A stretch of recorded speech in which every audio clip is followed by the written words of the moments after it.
Episode 10 of A Pathetic Podcast.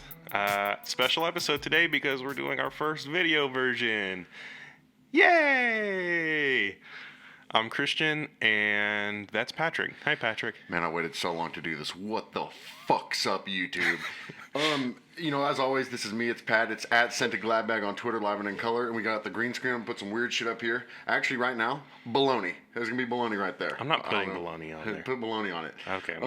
Anyway, as I said, at Scented Gladbag on Twitter, at Pop Pathetic on Twitter. We're plugging both today. Yeah, we're plugging everything because, I did not think we were going to get to 10, by the way. Well, and for the second episode in a row, I do want to shout out Danny Bonaducci again. Oh, yeah, definitely want to shout out my little red-haired man, Danny Bonaducci. Oh, I mean, we were talking about earlier how this has... You said, I didn't think we'd make it to episode 10. Because it really was just something fun that we were doing. But now, you've really put a lot more into this. We're on better mics.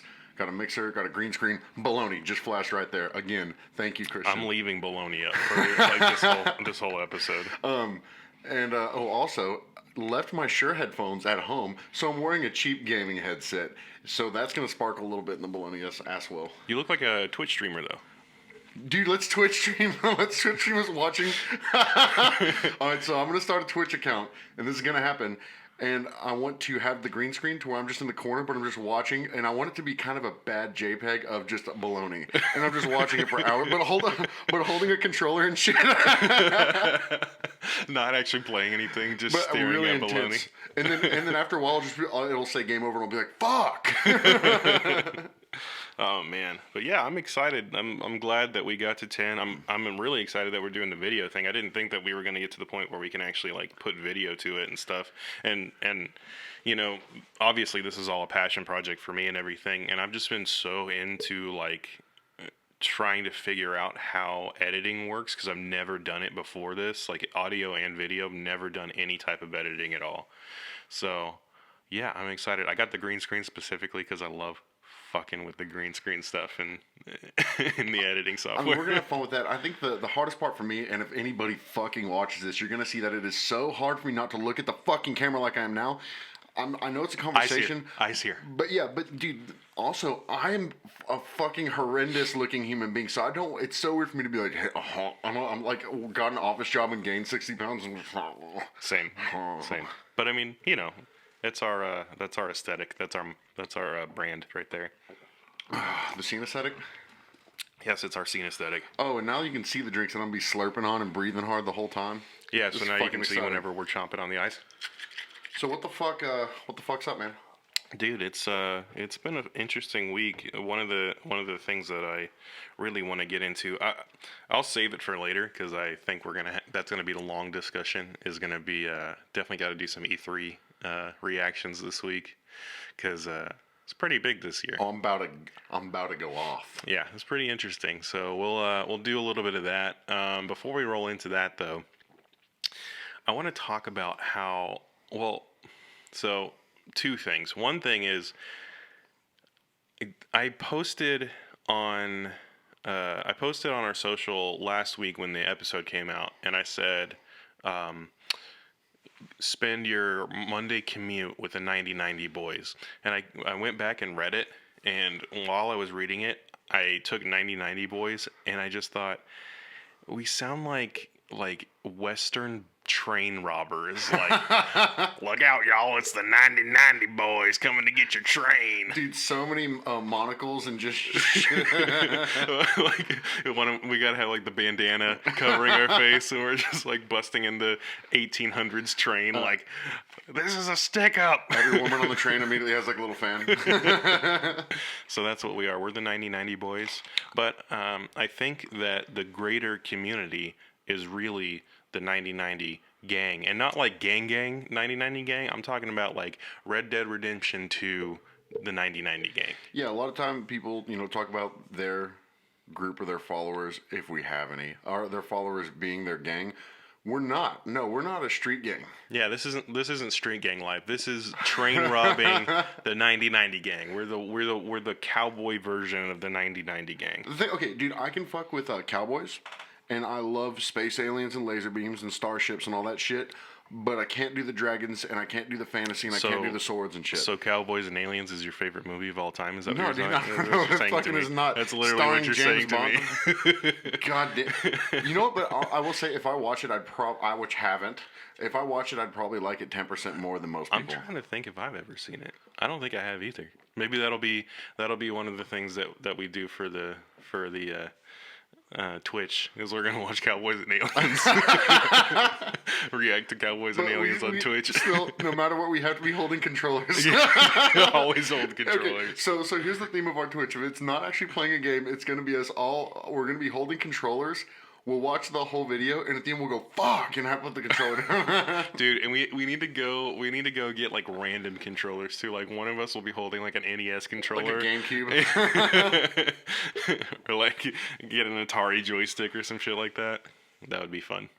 But yeah, we're the 9090 gang now. You are a part of the 9090 gang for watching and for listening. So congratulations, welcome to the 9090 gang.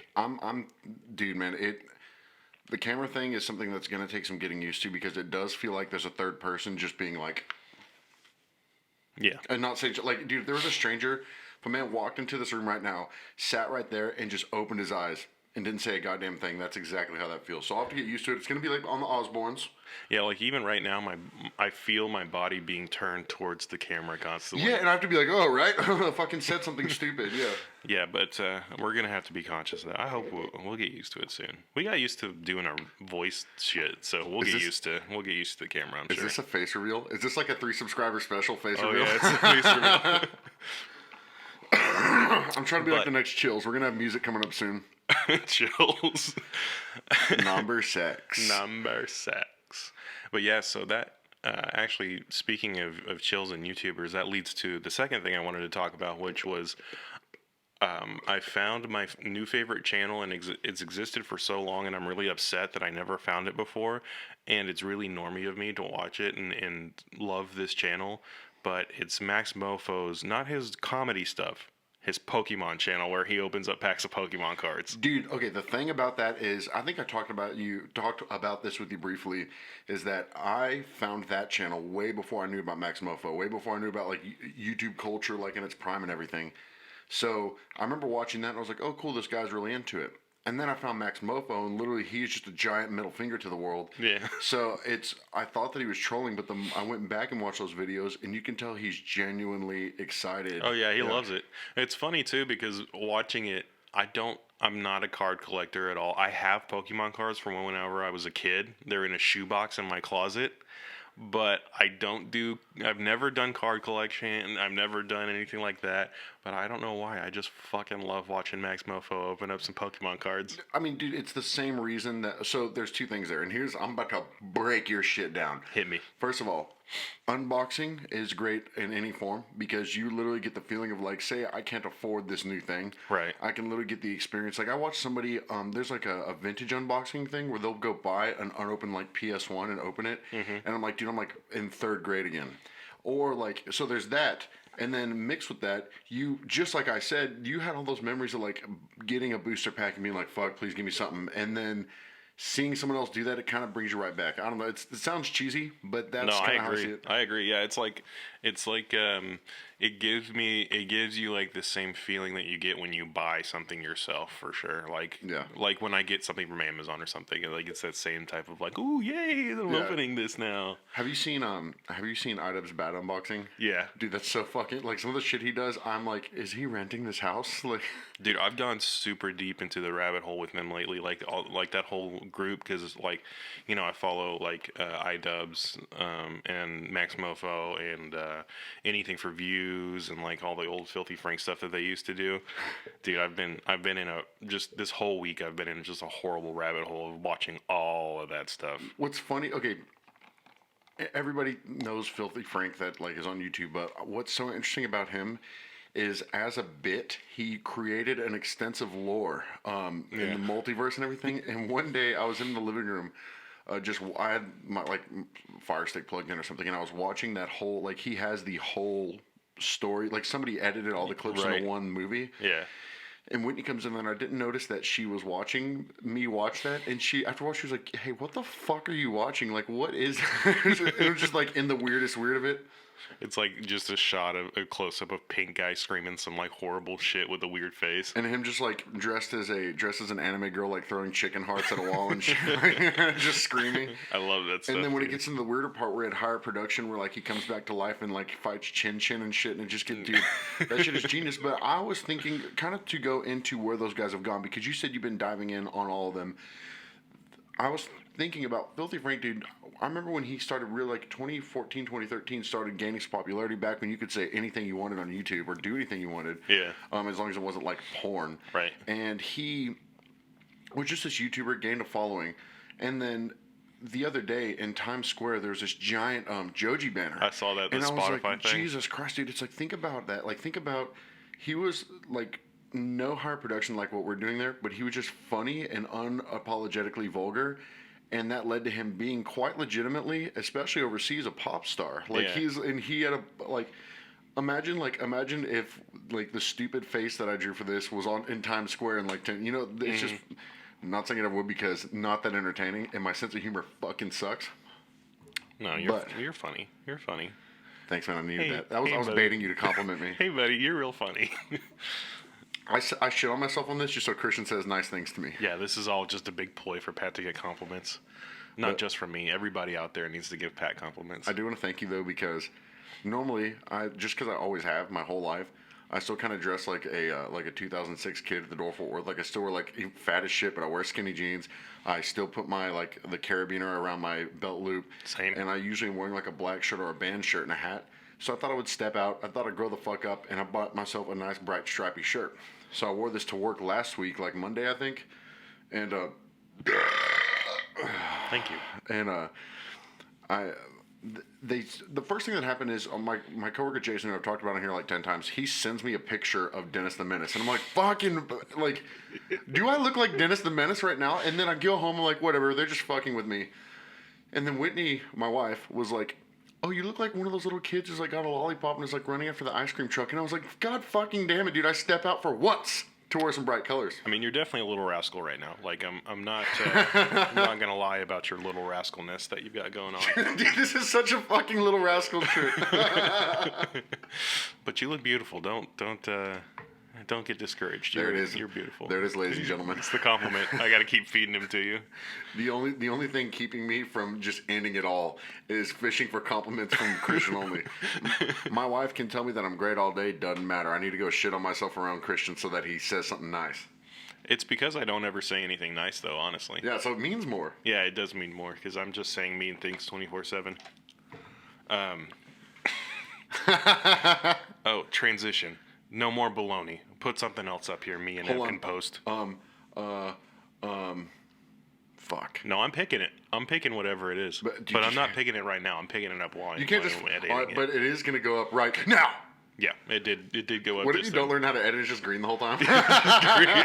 like everything is just green the whole time. To be completely frank with anybody that might listen, we have always had some form of equipment. Like, of course, I've dabbled a little bit in audio before this, but really I don't know shit. Neither of us are video editors. Like, this is really like fly by the seat of our pants. So if this turns out even some form of okay, I'll be astonished. I'm sure it'll be beautiful. I have faith in you because you're beautiful too. I don't have faith in myself, but I have faith in what we're doing. That's all it is. I just want to say, now I can legitimately say what the fuck's up YouTube. I can say like and subscribe. I can say check out the links fucking below. I know. It's an exciting time for you for sure. For me, me only. Yeah. God, now I gotta worry about like what we actually show on the screen and shit like that, so we don't get fucking sued by somebody. Yeah, I'm already astonished that some of our topics of discussion last time haven't already gotten our video taken down because there's like algorithms listening for it. Yeah, but I mean, we don't really talk about anything that bad. Well, I know that. I'm talking about like specific political buzzwords. Yeah, politically minded people that talk about frogs that are gay and. Of course, we're over here talking like we're important at all, and like. Do we have any subscribers on YouTube yet? We have 6. Yo. 6 subscribers on YouTube. I'm so fucking like. Now I'm old enough and it doesn't matter, but like, worried about the day that someone in my family picks this up, and I just have to be like, all right, listen. Oh yeah, this is definitely documented forever. If you ever have kids or anything, they're gonna come back and be Oh, like, shit, I didn't even think about. "Wow, my dad was an idiot." I'll be like, no, don't say fuck, and they'll go watch this and they'll be like, oh, fucking fuck this, yeah. Exactly. That's the glorious. It's like H3, they just had their kid, and Yeah. like people on their subreddit keep putting like old videos when they would Ethan would like walk around in just underwear And, like, dangle his balls and shit all over the place, like, yeah. the crazy shit they used to do.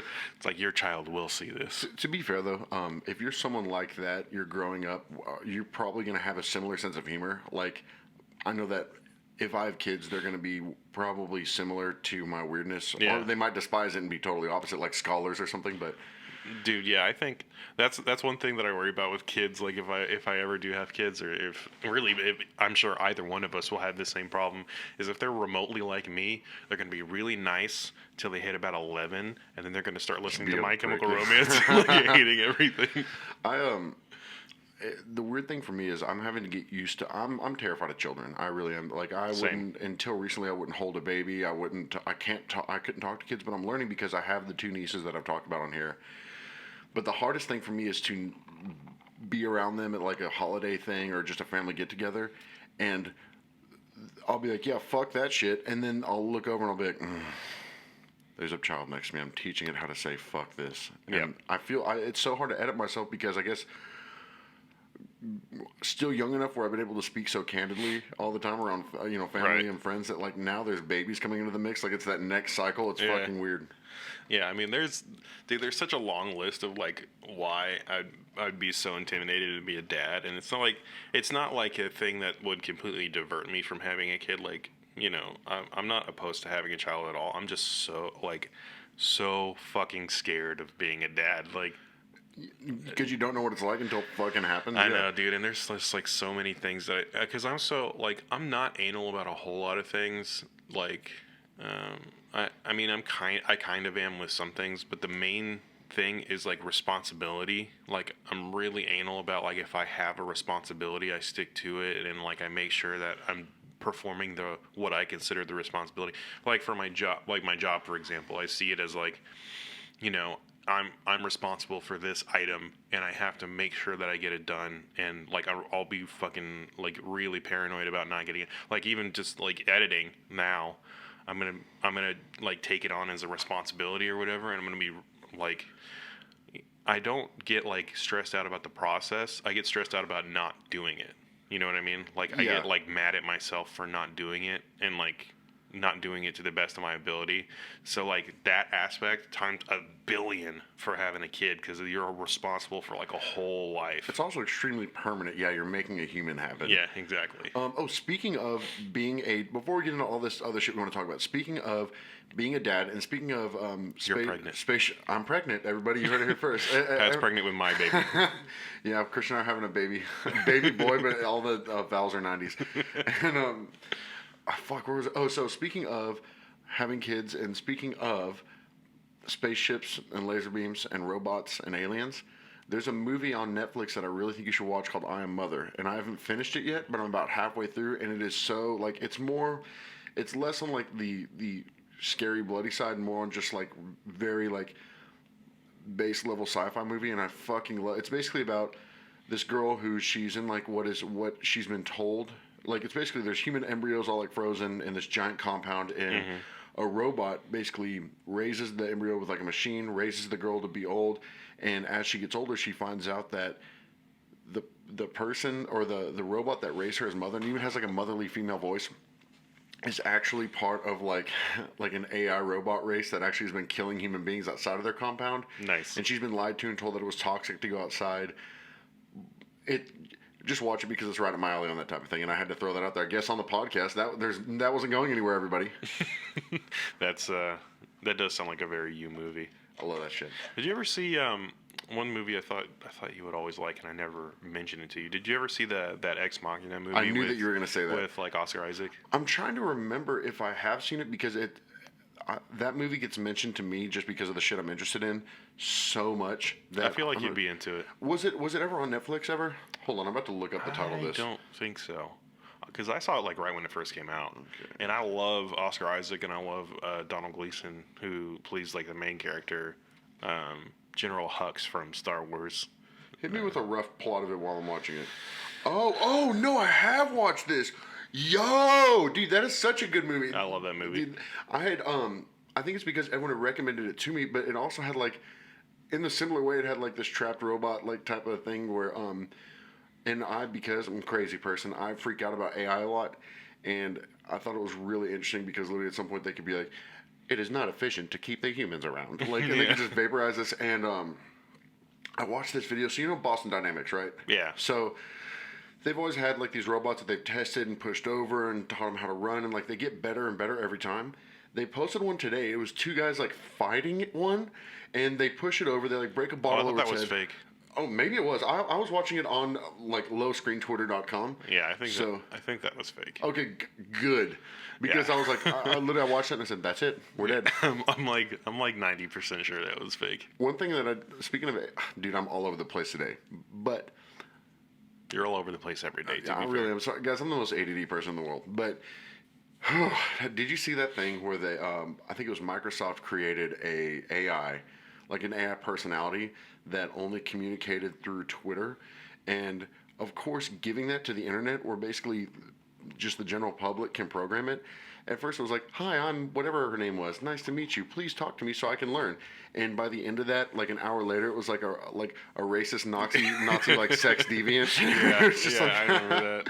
And, I remember you telling me about that, actually. dude, that shit is so funny. Like I say a lot of shit on here, and I wouldn't even read that on like some of the shit they were getting her to say on the podcast, Oh, because yeah, for literally sure. they turned her into like a stern racist, like just the. Well, dude, Yeah, that's like a just sexual deviant. That's just Twitter in general, though, man. I like when I made the Twitter for the podcast. That was like the first time that I've been back on Twitter since 2013, I believe. Dude, okay, so I got back on in September. It is a different Oh place. my It took God. me a while to get used to. It is a fucking. It's crazy. It's like what Twitter used to be plus what Tumblr used to be, and they just kind of Yeah. like combined it together.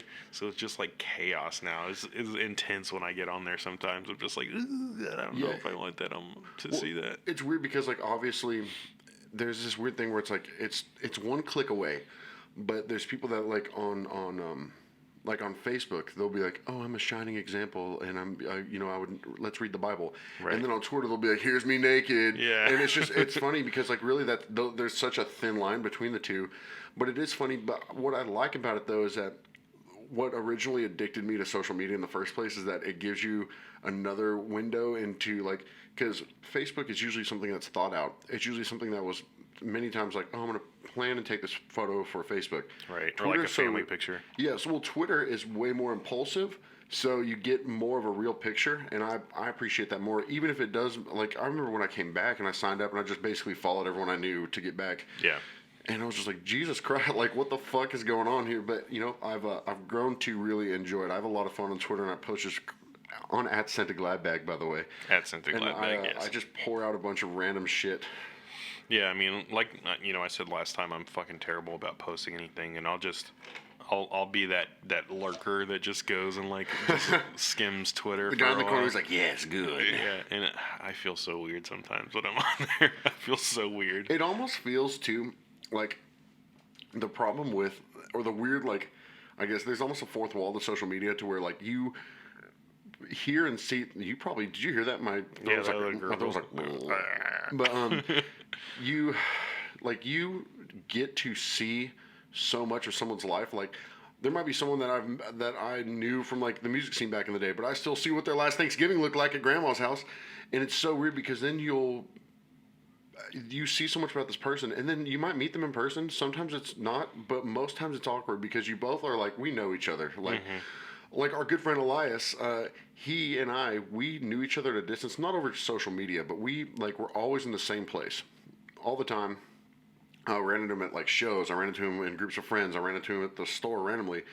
We never talked. And then one day, it was years ago, he's working at fucking Hot Topic at the Parks Mall, and I walked in there, and he just comes up and he goes, "Hey man, we know each other. I'm Elias." And I was like, "I know, dude. What's up?" I mean, and this was like over 10 years. So, and then as soon as he introduced himself, it was like we felt like friends that had known each other forever. But Dude, Elias is I fucking love Elias, by the way. I haven't seen him in so long. I miss him. Elias is one of those like friends that he like the way that I met him and the way that I got to know him and then the way that I know him now are like three completely different things. Because I met him at a friend of ours' birthday party because our friend Lucas brought him over to my apartment. We had a birthday party for our friend Riley at my apartment. Oh, I wasn't there. I've Yeah, just you seen the weren't pictures. there. Yeah. But that's how I met Elias first. And then how I got to know Elias was he was playing in a band with like some friends from Waco. Like he was playing with, I think he was playing with Brennan's He band. was playing the Hawks, was he? I thought he was. Did he? I thought so. I thought that's how. I know Ryan Ritchie did. It's very possible. You know, he did. He played bass. Yeah. He later on played bass. Yeah. So that's how I got to know him because I hung out with him a lot. And then I know him now as more of like one of the members of the Quest Alliance, Yeah. one of the many drapery friends that I had that were just like, this is a music dude that also hangs drape. There's two ways to get to know somebody quickly, and if it's someone you didn't know very well before, one way is to get extremely drunk with them, and if you do that, you're usually immediately bros. And the other way is to work at Quest together because you're going to go through it together. Which I did both of those. I got very intoxicated at Riley's birthday party. Is this still recording? I think so. You want to double check, double dizzle? Anyway, guys, while he's double checking, because we don't know what the fuck we're doing, I'd like to plug my Twitter.com profile. You can follow me at @ScentedGladBag. And also, when I was grocery shopping, I saw the Glad bags, and I almost bought a Scented Glad bag because I'm at ScentedGladBag on Twitter.com. Please give me a follow. Don't sue us, Glade, or whoever makes the Glad bags. I think it's just Glad. Is it? Is it? I don't fucking. Oh I wait, don't know is this it much, like man. Johnson & Johnson? I think so. Yeah. Yeah. I don't know, man. I'm right now claiming I know so much about the trash bag industry. Just like I don't know shit. I don't You fucking are know. at Scented Glad Bag. You need to know Although, these things. I am at Scented Glad Bag. Believe it or not, I'm not an encyclopedic. You don't have encyclopedic knowledge of the Glad Bag in the trash bag industry. Ironically enough, though, my next door neighbor, who is a tall, bearded ginger, he came over and he was just bullshitting one day because he was like, "Man, I'm sorry if I'm bothering you, but I broke my leg a while back and I've just been sitting in the house. I have to talk to another human or I'm going to lose my shit." And I was like, "Yeah, man, whatever, sit down." I was grilling or whatever. And I was like, "So what do you do, man? I've never asked you." And he's like, "Oh, I work. I'm a mechanic at a factory that makes trash bags." So it's like, weirdly enough, I have a twin who knows the ins and outs of the trash bag industry, baby. But I don't know anything about him. Dude, you got your in right there. I got my in. You are going to exist within the trash bag industry for sure. Check it out. Glad bags, I'm coming after you. Oh, another thing about seeing us on the screen is I've realized how much of a fucking just open mouth, just like fucking knuckle dragging moron I look like because I've just been looking over there every now and then and I'm like, The main thing I've noticed is that I'm so fucking pale. I mean, I am too, but I'm kind of in the shadow here. I'm more red. I'm kind of throughout the year a varying shade of red. Yeah, see, you don't look. I'm dramatically pale. It's unsettling how pale I look. It's gonna be so hard for you to fuck with the lighting in post because literally you are gleaming like Yeah, you're glowing. You're the pregnant one. You fucking. I am. I'm glowing because I'm pregnant, or I'm just a fucking glow stick. Or you're a glow stick, young glow stick. I'm gonna make a personal Twitter, and it's gonna be at Young Glow Stick for sure. No, I'll make you one, man. I'll make you at Scented Glad Bag too, because you look up to me a lot and you compliment me. I figured I'd let you join the empire. All right, here's what we're gonna do. You're gonna make at Scented Gladbag too. It's gonna be my Twitter, but you're gonna run it. I'm gonna run it as Christian. I'm not even gonna have access to it. I'm just gonna let you. You're just gonna create it and run it and just be at Scented Gladbag too. That's supposed to be me, but it's not really me. So I'm gonna be basically role playing. It's gonna be a role playing It's a Twitter, role-play where Twitter. I play Christian, and so it'll be like. But literally, it's gonna be like Monday morning. It'll be like, "Ugh, I can't believe this is going on, dude, I'll just be super cheery. I'll be like, I had blueberry waffles for breakfast. Well, if you go based off the last couple episodes of the podcast, all you really have to do is post a bunch of Kingdom Hearts and Star Wars stuff, and then that's how you roleplay as me. Oh, dude, speaking of which, I think I said this earlier because we were talking about some of the things we want to get into. One of the things is if I never met you and I could just be inside your brain, I'd be like, this guy cosplays hard Oh, yeah, because you for are sure. such a fucking secret weeb, and I would never know. I'd be like, oh, look, he wears a Star Wars shirt, but dude, you're bad into it. Like I know you know some anime it's shit, fucking man. terrible. And here's the thing: I'm not even like it's not a matter of like being ashamed of it that I'm not like an out like a one of those like fucking cosplay public weebs. It's the fact that like I fucking hate doing anything that doesn't exist within like what I could do in my bed.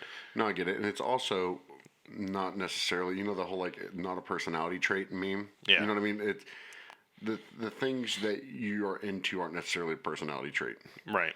But also I'm not about that life. I'm not a cosplayer. I'm not even like conventions and stuff. I've had people try to get me to go to conventions like so much, and I just don't have a desire to go do that and be around. I also have a problem, I will admit, that like being around big groups of people, because dude, I even notice it like even with like people that I know, if I'm in a group of like four people Yeah. or whatever, I can be goofy and fun and like whatever. If we get into a group of 9 people, dude, I like shut down and I can't fucking deal with it. I think we talked about this last week, dude. I'm shockingly, what's changed with me is I'm the same way.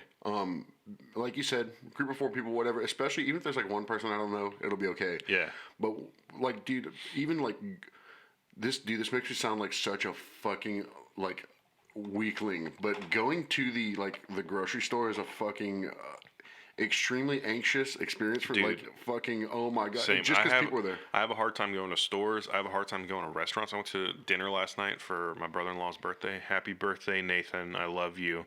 I love you, Nathan. Happy birthday. Nasty night.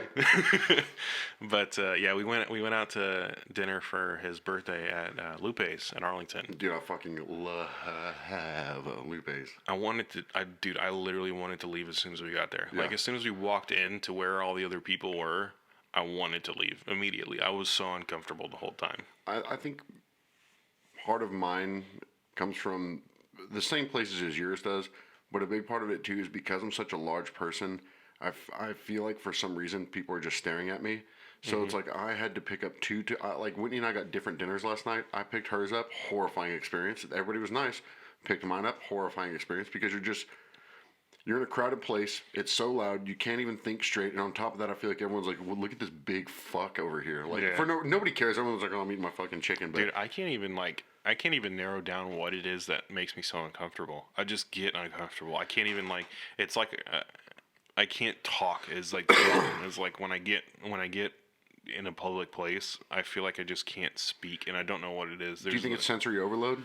I don't know. It's everything, man, because you're hearing, you're feeling, you're seeing. Everything's so bright. Everything is so fast. Everything is so fucking loud. Yeah. That and dude, add something small into that. Like yesterday, I went to Pluckers and picked up dinner for myself and my friend, and fucking, I was standing at the counter, and there were 2 other workers, but there was like a counter that is just the to-go orders. And for like, I felt like I was on a hidden camera TV show because like for like just enough time to be irritating for like 6 minutes, there was just nobody that would come over and let me just buy my food that I'm watching sitting on the counter. I'm not Karen. I don't have the bob cut, and I don't have the rhinestone sunglasses before I take Braxley to soccer practice. But I was getting a little bit fucking irritated. So it's like you mix like, dude, I'm sure if there was like 2 people sitting at the bar and that restaurant wasn't slammed as it always is, it would be so different because I'd be like, yeah, whatever, just whenever you can. But I think because I was in a mode where it was, like I said, sensory overload, crowd of people, I'm anxious, I was so much more irritated. And of course, I didn't fucking take it out on them. Yeah. I would never be Yeah. like, what the fuck's going on? I definitely don't take it out on anybody either when I'm in that situation. I just fucking can't speak, and it's weird because like we can have a conversation all day long and I'm fine, but like when we're out and about, because even like we have the tradition of going to Chipotle after we record usually, and even when we're at Chipotle, I'm okay, like because there's usually not that many people in there. It's like maybe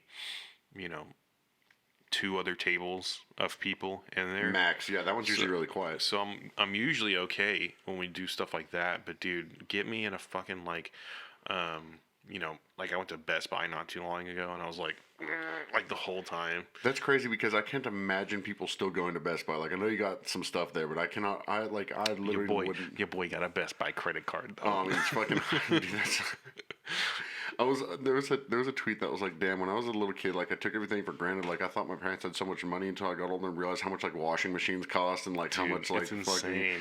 And It's you don't think about that. Like you insane. literally like that in your little world. Like I guess you don't realize that like this had to be worked for. It's like, oh, that's just part of something that was there when I was born. Like That was part of like the hard lesson of like, leaving home at fucking 19 or whatever and like trying to strike it out on my own. Was there was so much shit that I thought that I didn't need, and like when I got there and I was like, fuck, I you don't really have do shit. need this. You don't And have shit. I couldn't do anything about it. Like fucking like, dude, cleaning my clothes was such a fucking hassle because I couldn't afford a washer and dryer. And I was lucky in that my apartment had it had a laundry. Probably cost you $15 every time you did it though. Right. Yeah. But it was in the apartment complex, which was nice. But dude, even just that was just like a fucking nightmare. And like, I've always had a washer and dryer in my house ever, as a kid. So I never thought It was about there it. like a refrigerator, dude. A Yeah. fridge is so goddamn expensive. Dude, yeah, absolutely. It's such a fucking headache.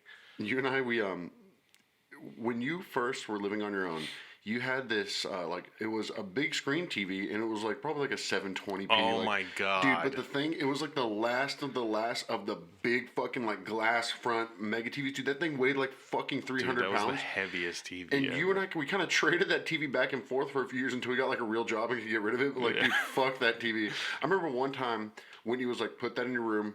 I'm buying a TV. Like we didn't have the money for it, dude. We barely paid rent, but she was like, "I'm buying a TV." And we Well, bought dude, one. when I bought the TV that's in here, and yes, this is a bedroom. When I bought that TV over there, we were living at our house together, and I was still like broke as shit. But I was like, I can't fucking deal with this bought TV that one at Pikeview? anymore. Yeah, I bought it at the Walmart over by the Cowboy Stadium. I didn't realize that was the same TV. Jesus fucking Christ, Dude, yeah, because I was fucking stoked because it's like a 42-inch TV, 50-inch TV, maybe. dude. The something first like time you buy that stuff, like a TV, or like I remember one time I bought a brand new couch, and I'm just like, I fucking did it. You know, Oh, yeah, like I'm just dude, like that's like a absolutely. milestone, and now it's just like, Absolutely. oh, I need another fucking TV. You know, like Yeah, I was so stoked when I got that TV because yeah, dealing with that big ass TV was such a fucking. Did I tell you about whenever we went and got it? like when you first got it. Yeah. No. I don't remember whose house it was, but we went to somebody's house to go pick it up, and basically they were just like, "Yeah, we're selling this to you because we don't want to move it because it's so fucking heavy." And I had no idea before I got Yeah. there, and so like me and my roommate, like we bent over to pick it up, and my roommate was a big guy, and I'm a big guy, and like, dude, we like bent down to pick it up, and the first thing that came out of my mouth whenever I picked it up was, Yeah, exactly. No, like, and it sounds like we're exaggerating because I know that people had those like wood box projection TVs. Those things weigh like 30 pounds. This thing was like glass and metal and was. yeah, it was the heaviest fucking TV I've ever seen. I truly think that it was one of the first generations of HD TV because it wasn't. Probably. It was high definition, but it still had like an HDMI port and everything. But it was like had to have been the first of the first because you don't see those big solid TVs anymore like at all. And they're not. I mean. They used to be so like I remember one of those baby TVs that had like the 12-inch screen and like little VCR built in. Those things were like $100. You could not buy or sell one at all anymore. You Yeah. know, like Well, dude, when I was a kid, I had a 10-inch. I think it was a 10-inch TV in my room. that the VCR thing in it. No, it didn't have a VCR thing in it, but you could hook a VCR up to it. We had a VCR hooked up to it, but it was this like, dude, like when I think about it now, it was so tiny. But when I was a kid, that thing was like perfect. Dude, okay, perfect. When you're younger, you don't realize it. So I've been, and we're gonna get into some more about this in a little bit. But I've been playing through the Halo campaigns with my friend Matt, and I was thinking about where I was the first time I played any of those games. Which every time I play for the first time, it's a fucking magical experience. My friend Kale and I, we beat Halo 3 on that 12-inch screen. We beat Halo 3 split screen on that. Oh yeah. And there was like a bag of veggie chips in the room, and we were just eating veggie chips and beat Halo 3 as like micro characters. I'm like, how the fuck did we even play the game? How the fuck? And we were fine with it. We didn't know any better. Oh yeah. 'Cause back I then you used just to play improvised. fucking Time Splitters 2 with like 3 people. Wait, is that the one that had tiny like the screen. guns that's always at like Dave and Buster's and shit? Where like that's a shooter, isn't it? Yeah. Dude, fuck yeah! Because they were the first ones that had the guns that would like pop whenever you shot them on the arcade. They had an arcade version. That's Time Crisis. God That's damn Time it! I was so Crisis, yeah. fucking close. I was like, what are you talking about? No, yeah, Time Splitters is what I played. I think this would be a really good time to get into games if you want to. Yeah, Talk about let's talk E3. about E3. Obviously, E3 was this past week, and lots of announcements and stuff. But I am incredibly interested to hear what you have to say because Halo Infinite got announced, and yeah, You want to get your weeb shit out the way you're first, dog? obsessed. I mean, I can if you want to, but it's not that interesting. I'm excited for Final Fantasy Remake. Obviously, I'm glad that it got a release date. I am kind of concerned. So, have you like heard anything about it at all? No, I mean I've watched the things about it, and I think that they're worried about like the voice actors being different. They're worried about, because there is kind of a magic to it. But is that a remake of like the OG like 2D Yeah. games? But they're making a full version of it, right? Yeah. Oh, so this I was thinking like it was a remake of like one of the ones that came out when we were in like in the Toonami days. I didn't realize that they were remaking like the originals. By the way, I don't fucking play Final Fantasy. No, yeah, this is Final Fantasy VII. Came out in the '90s. The PS1 game. Like Yeah. Final Fantasy VII, they're remaking it.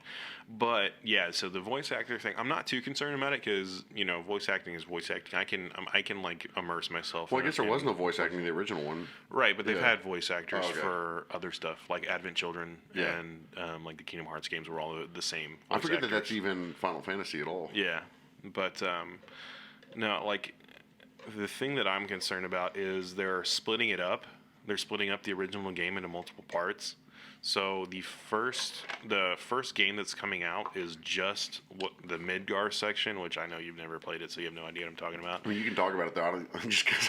Well, basically, it's a super dupe, like a really, really, really short part of the first game. Like really, like I've heard like people say it's like 10% of the game. It's maybe a little bit more than that, but it's like a considerably short part of the game. And that's all they're doing at first? Yeah, and Why? they're saying that they're splitting it up into multiple parts, and I'm just like, I can't. Cash cow, man. They're just, Dude, that's what I'm worried about is that it's gonna be a fucking 4-hour game, and they're not gonna put enough into it because they want to split it up to make more money off of it. Which I'll be so fucking pissed if they do that. They're making it seem like they're gonna put a lot into it, which. I hope that's what I hope they add to it. I think they need to learn from a lot of other developers' mistakes to make sure that they don't fuck that up. Well, and I think that if they're doing it the way that they're presenting it, which is the way that they're presenting it is they're like highlighting the lesser characters more. Like there's characters from the Midgar section of the game called like Biggs and Wedge and Jesse. Like these are like very minor characters in the game. They're not really a part of like the main party ever for the most part. Like they're very minor. Well, like NPC type?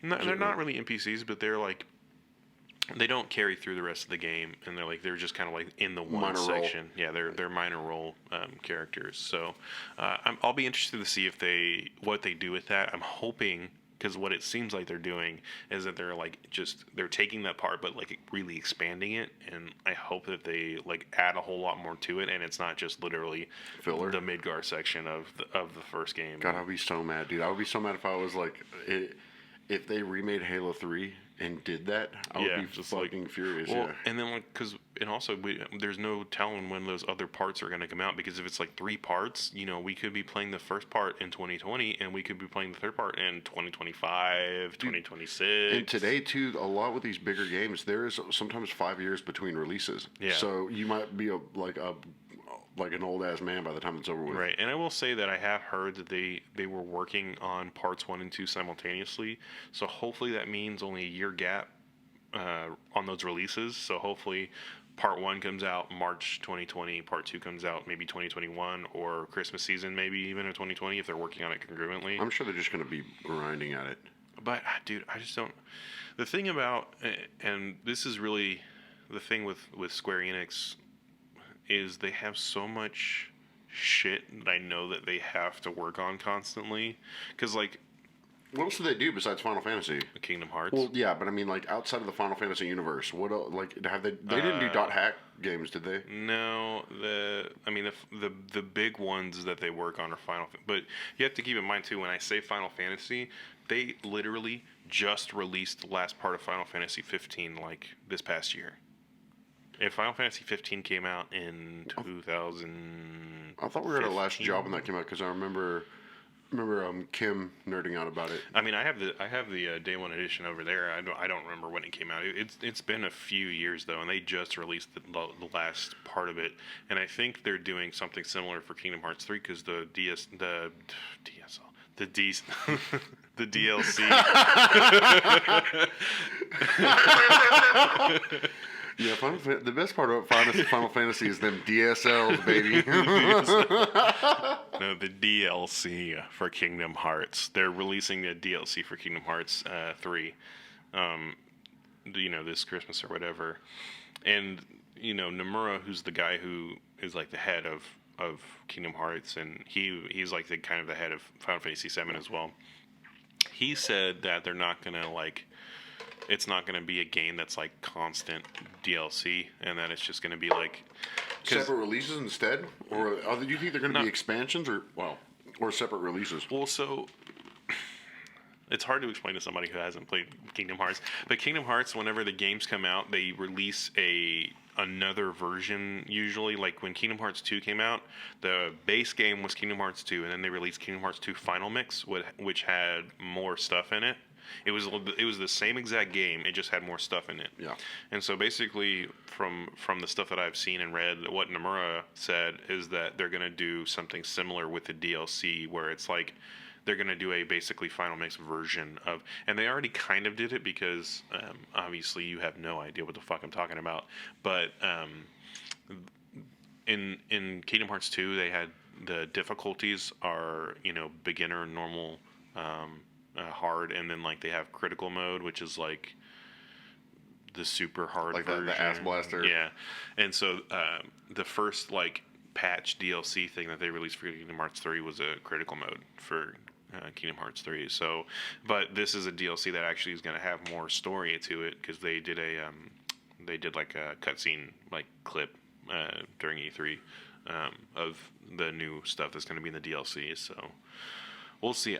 The thing about Kingdom Hearts though is that I don't know how much they're going to work on doing stuff like that, and this is why it's stressing me out a little bit with coinciding with Final Fantasy VII Remake. Is it like a quality sacrifice because they're working on so much, or no? I just think that they're going to be spread so thin, like because they. And spoiler alert! If you're a Kingdom Hearts fan and you never played Kingdom Hearts 3, and you don't know anything about it, it's been enough fucking time, dude. I think you've had like a year. Yeah, but they're gonna release basically another.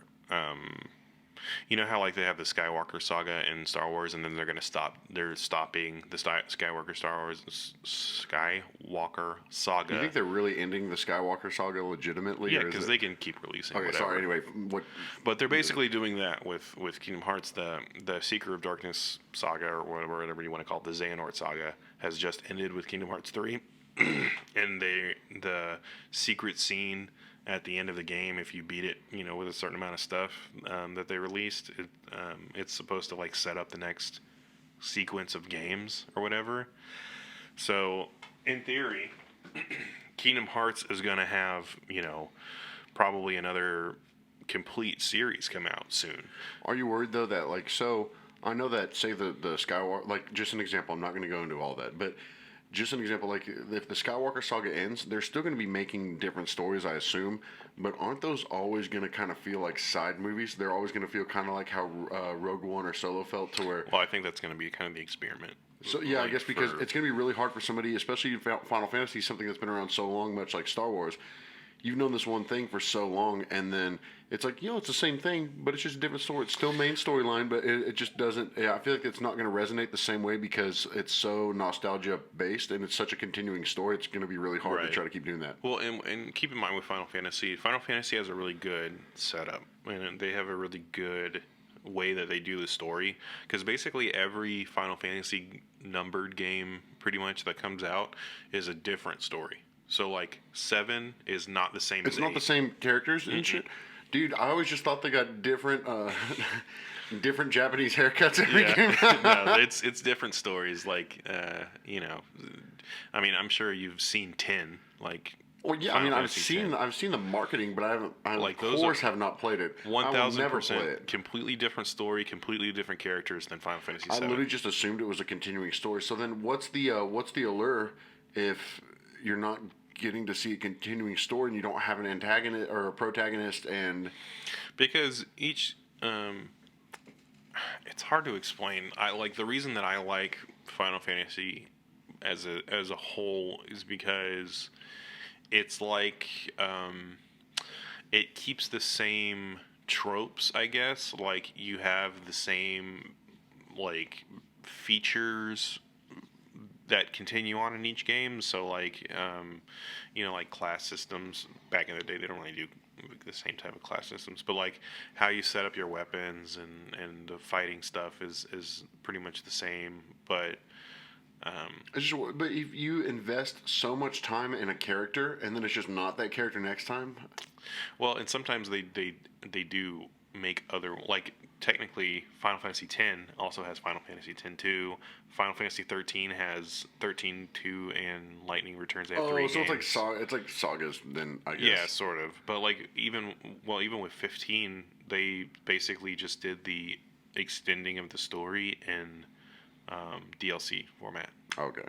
But also like with a lot of those games, well, like for 15, spoiler alert, if you haven't played Final Fantasy 15, which is ridiculous because it's been out forever, like the main character dies at the end of Final Fantasy 15. But you've only known that character for that saga, Right. so I mean, Dude, who fucking cares? Yeah. None of that shit hits you in the feelings. It hits you so hard. Dude, and before I zing you again, I know that we talked about this a couple episodes ago. There are two type of gamers. There's the people who want this like this intense experience that takes a lot of brain power, and then there's people like idiots like me who are like, I want to let my brain melt. Yeah. That being said, I will never fucking play Final Fantasy ever. So I will say one of the things that I feel like gets me, and this is something that is I've noticed a lot recently. The thing that gets me like with anime and games like Final Fantasy is there's this weird like spotlight on like friendship and loyalty, and like it's like this basically they have this like their stories are always set up to where like the main thing, like Final Fantasy 15 is a really good example. So they know how to tug on your emotions. Yeah, and it's specifically because of like the friendship angle of it. So like obviously you've never played Final Fantasy 15. Never will. But the story of Final Fantasy 15 is like the main character is a prince. His kingdom gets taken over. He's got to go through this whole journey to like basically save the world, and like it's because he's the prince, and like there's this whole fucking bullshit to it. But the whole journey is him and his three like kind of best friends / consort things that like, because there's one of the characters is a friend of his from school. Another one of the characters is the guy who trained him in combat since he was a kid. And then the other one is like his caretaker, kind of. So I guess you spend so much time, you kind of become part of their group in a way. Like, right, yeah. and it's so focused on these characters. Like the story is so focused on just these characters and like their relationships, because there are other important characters in the game, obviously. Like there's a love interest in the game, but they don't really focus on the love interest. Like the love interest exists and it's there, but they never like... they don't even ever actually like get together. That makes sense as to why they wanted to incorporate Disney, because that actually is other ones that well, Kingdom Hearts is great at doing that. Like Kingdom Hearts, like the interpersonal relationships, and that's another reason why I love Kingdom Hearts. Is the interpersonal relationships are so like well done. Like you feel like you believe it. Yeah, you feel like these characters are genuinely friends, and like you wish that you had that friendship with people like the way that they have friendships. Well, obviously in the big game that I'm obsessed with, the main character and his AI are that way. That relationship is so important that it actually kind of is the underlying theme of the entire series. So I get that.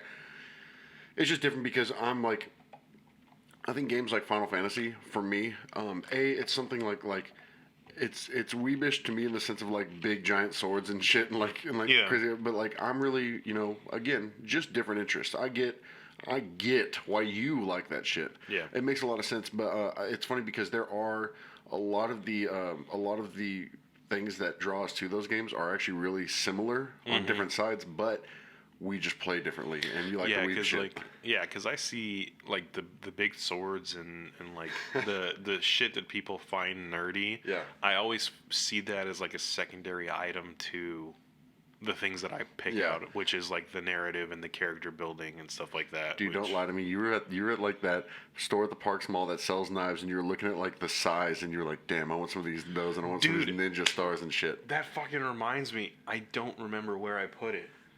But somewhere in this room, I completely forgot where it is. I was digging through my drawers because I rearranged my room a couple days ago, and I found a throwing knife. Dude, you would have that. I don't know where it's from. I don't know where it's from. You know what though? Even if you don't remember where it's from, hey, even though I'd never heard that story before, guess what? Knew you had it. Yes. Knew you had it. Of course you have it. I know. You're in your backyard wearing one of those Naruto headbands. Yeah. Dude, I'm sorry. I'm being such a dick. No, it's fine. It's true. Here's the thing. If I could have a Buster Sword and a Keyblade on my wall, I 100% would. And that's, hey, that's fucking fine.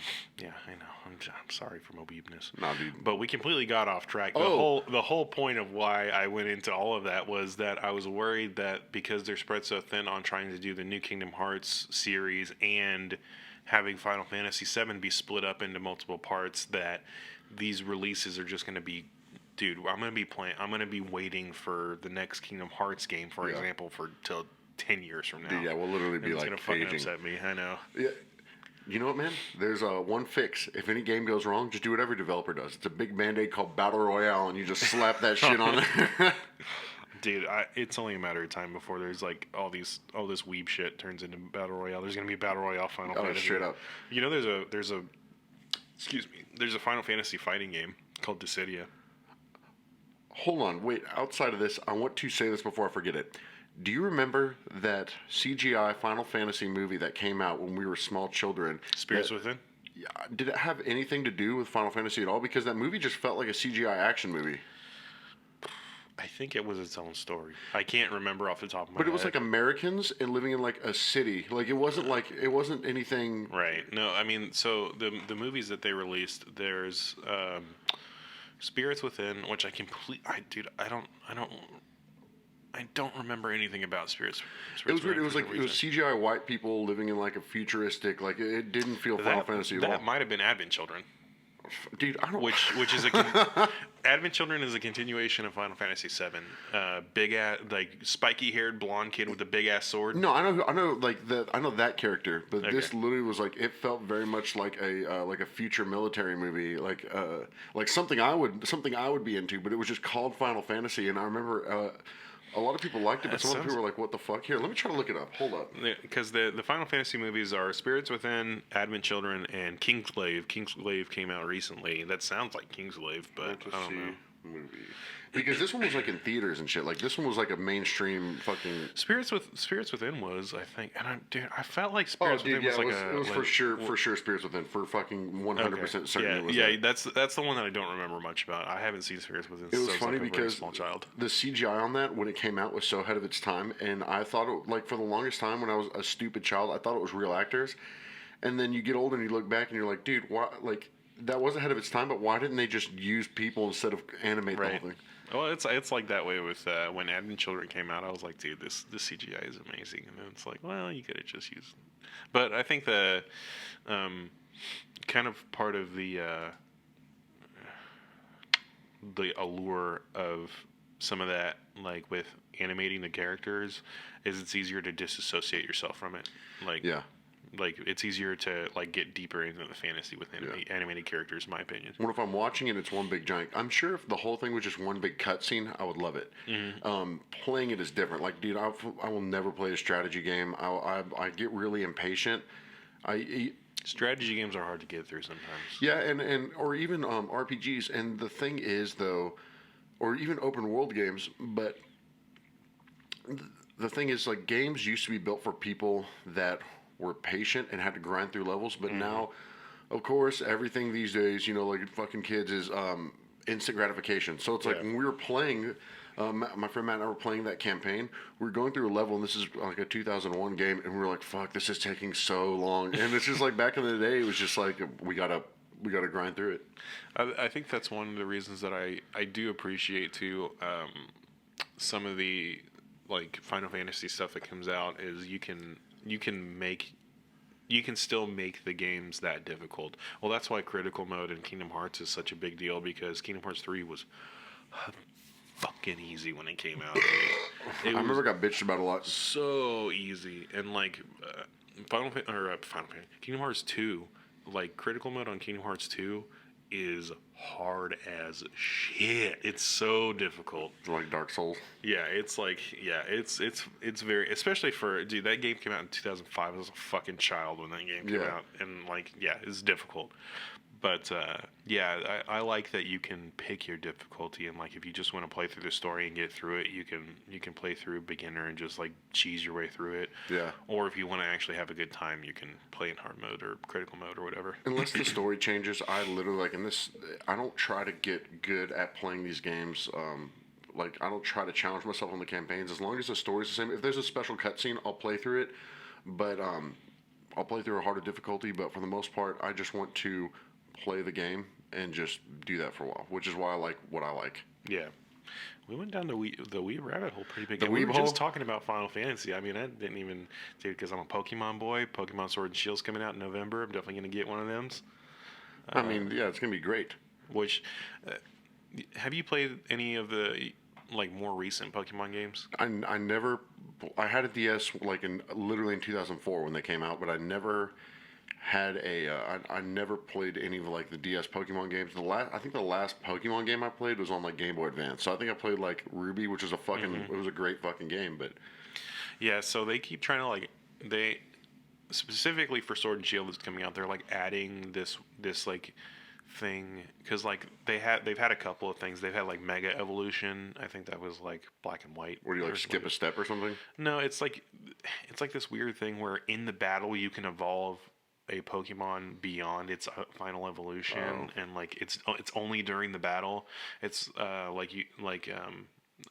there's a like Charizard. There's two versions of the Mega Evolution for Charizard. One was black, and one of them has Honestly, the little kid me would have really loved that. Like honestly, Yeah. second grade me, I probably would like that now because of that. Because I remember shit that gets forgotten about, like Super Saiyan 4 and shit. Yeah. Like I thought that was so sick when I was a kid. Even though it kind of cheeses up the original story, it doesn't really matter because you know it is a demographic type of thing. But the thing that they're doing in Sword and Shield now is they're doing this thing where like you can make your Pokemon giant. It's like you can make your Like a big ass Jigglypuff. yeah, basically, and like they're also having like raid battles with giant Pokemon. Wait, so is it like Destiny raids but with Pokemon kind of? Yeah, or like yeah, MMO style raids with gigantic Pokemon. Okay. So I'm interested to see how that's going. I'm definitely gonna buy it, dude. I 1000% I buy every single Pokemon game that ever comes out. I'm just like that type of person. I don't really buy games, man. Like I'll buy, like I mean I play those like. I'll buy battle passes on like those like free download games, but Yeah. really, I'll buy the Star Wars games sometimes. But dude, I've probably in my whole life spent maybe less than $300 on games total because I just don't really buy games like that. I mean, I buy one series because I'm.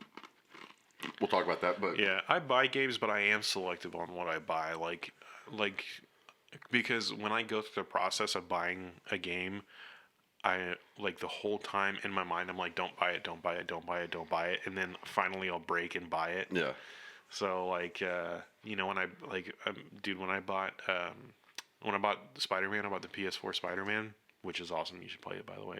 It's super dope. they is that only PlayStation release? Yeah. Huh. Yeah. Not gonna happen for me, Bucko. You can play it on my PlayStation. Alright, cool. PlayStation. But yeah, like when I bought that, the entire process of me buying it, like clicking on the game, clicking buy now, like clicking. It's the so whole thing. convenient now too, man. It Well, is so easy to dude. just like fuck it. Yeah, and literally the whole time I was like, don't buy it, don't do it, don't buy it, don't do it, stop. What are you doing? Stop. And then finally I was just like, fuck it, okay. I clicked okay and bought it. My wife is kind of that second voice for me because like even if I don't necessarily have the money, she sees me looking at something that can make me so happy, and she'll be like, "Just do it." Like Yeah, we could my like wife does that too. we could like lose the house or something, and she'd be like, "No, you'll love it. Just do it." And I'm like, "Fuck!" Like you have, it's the last thing you need when you probably shouldn't spend the money is the person that most validates you validating that. And I was Yeah. like, and so most of that time I just melt. I'm like, "Fuck it. All right, cool. Sounds Yeah, good." I do that shit. My wife does that shit all the time to me. Like when I first bought my computer, which kind of kicked off the whole podcast thing. Are you about to shout out your wife for that? Yeah, dude, that was 100%. My wife was like, just do Yo. it, just get it, just do it, just get it.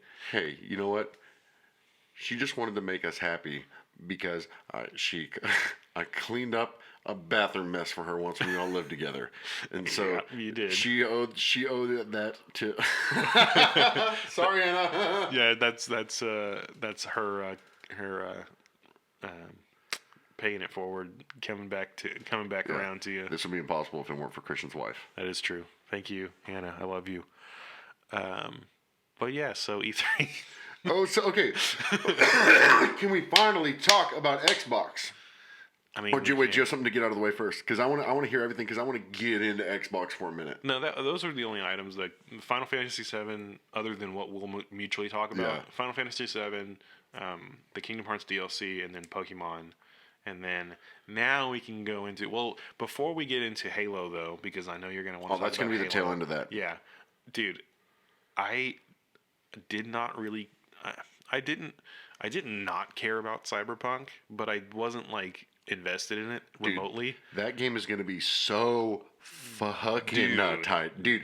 Okay, I've never every game trailer ever overpromises. Like think about Fallout 76. Everyone's like, "Oh my fuck," and then it just.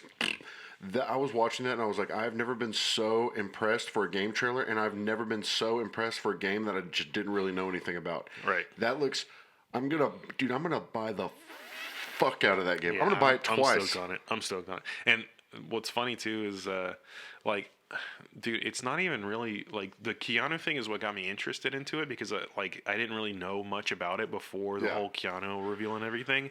But once they did the Keanu reveal, I actually looked more into it, and I was like, oh shit, this looks fucking dope. The marketing was actually genius because the marketing promised nothing. It just told you that it existed, and that, I mean, there was a little bit here and there, but you pretty much knew nothing about it. And then the trailer came up, and of course, dude, that's right up my alley. Yeah, it's definitely up your alley. I was watching it and I was like, dude, this looks so fucking cool. And then my favorite thing, by the way, is, and I think I quoted this because someone said it on Twitter. I love how the internet is aggressively kind to Keanu Reeves. Everybody loves Keanu Reeves. And I just like. I mean, I love Keanu Reeves. Dude, absolutely. But it's so funny to me, like the way he talks is so lovable cartoon, but in the movies he's like, I'm Neo. But then he goes up there and he's like, no, you're breathtaking. And there's a thing where he's like, gosh, I love movies. I just love movies. And it's like, dude, I want to go through the screen and just fucking hug him. Oh yeah, and he's like, funding children's hospitals and shit like that. And then dude, everyone's heart bleeds more because he does an interview and he's like, I'm actually kind of lonely. And everyone's like, no, Keanu. I heard that was fake, by the way. Oh, really? Look at, but like, it's funny because there's all these pictures of him like sitting by himself looking depressed, like eating a sandwich, and then there's pictures of him like he'll randomly like a guy was like, oh, my daughter, we were at a gas station in the middle of nowhere, and it turns out Keanu Reeves was there, and I saw him just being so sweet to my daughter, and it's like, dude, he's such an enigma. Yeah. That like he does it so behind closed doors that I don't think it's any form of fake. I think he probably is just an extremely good person that probably just kind of lives his one. Yeah, he's just a nice life. guy. He's just a nice guy. What's funny too is I've actually, like, even before like it was a big public thing that he was a nice guy, I used to love. I don't remember how I got him, but when I was a kid, I got the Bill and Ted movies. Yeah, but that said nothing to me about Keanu Reeves. I was just like, Well, it's Keanu Reeves. That's how I got to like know Keanu Reeves. They're making a new one, by the way. Yeah, I know. And then I got really into Point Break too when I was a kid. I never saw it. Oh my god, dude, you're missing out. Dude, we're about to go off on a fucking tangent. Oh my god, that's gonna be another Twitch stream is watching Point Break, because that film is amazing. Okay, so back to E3 and back to the Xbox thing. Love you, Keanu Reeves. I thought that was a great plug. I think he's going to be a perfect character for that. Oh, he also just sold them so many copies. Oh, who's the developer behind that game? Oh shit! Stop, dude. Why are you gonna put me on the spot? Sorry, like that? I don't remember who it is, but no matter what, they are so smart because if you're going to pick any celebrity to be a part of your thing, and the things they had to plan that, so that Oh means yeah, ahead of time they the did. fact that they revealed it so late, like so close to Dude, the that's incredible. yeah, That dude, game is going to be so genius marketing right there. So this is going to probably surprise you a little bit, but there was a lot that I didn't like about Xbox's and Microsoft's conference. And here's the thing: I am a big Xbox homer, but I'm not that type. Like I realize that the PlayStation is a better machine and it looks better. I realize Dude, but that. Sony's conference this year was fucking terrible. Well, they didn't even have a big really an appearance at all hardly at E3. But so what bothered me about Xbox and Microsoft and Xbox specifically is they've taken on so many awesome developers, and 99% of those games didn't impress me, and almost all of them, dude, look like these quick filler games that they just are putting on Game Pass. The whole thing was about selling Game Pass. It was about, get the subscription service. It's not, you're not purchasing anything. You lose it the second you stop paying. Yep. But they were literally just like, we're giving you 60 something new games for Game Pass, and most of them didn't look like shit. Most of them literally look like nothing. Well, I will say I think Game Pass is a good model. I've used Game Pass. Yeah, I have too. Because they put like KOTOR on Game Pass. If it's something that you were just curious about what it's like, Game Pass is great. Yeah. They do put a lot of great games on there, but they try to bulk up their big reveals by saying like, dude, in reality, they gave us like 5 games. Yeah. But there's a bunch of like small studios. And like, dude, like Psychonauts 2. Who gives a shit about Psychonauts anymore, dude? Fuck Psychonauts, dude. I give no. Did dude, you not? You didn't play Psychonauts as a kid? I played it at my friend Josh's house when we were kids. He was like Oh my my best buddy. I God. did not, dude. I cared not about that game. That game is dope. But also, too, man, I have not been hearing for the past 10 years like, God, I really need another Psychonauts. Like I haven't heard a single person say that. I'm sure it was a great game. But that's not the point. Even if people were like, "Oh, I don't want to," even if they weren't like outspoken about it, like the fact that they are doing it is cool, in my opinion. Yeah, no, I mean it is cool, but also it was just it wasn't something that I was like Xbox. Oh my fucking, it was. And then the presentation was good. I'm sure the game will be fun if I played it. But then there was also things like Psychonauts is amazing. dude, fucking. And there's dude, we've just been singing each other so fucking hard on this. I love it. But there was one thing that really like legitimately pissed me off is I was never a huge Gears of War fan. I played the third one for a while. It was okay, but they put so much emphasis on the Gears series.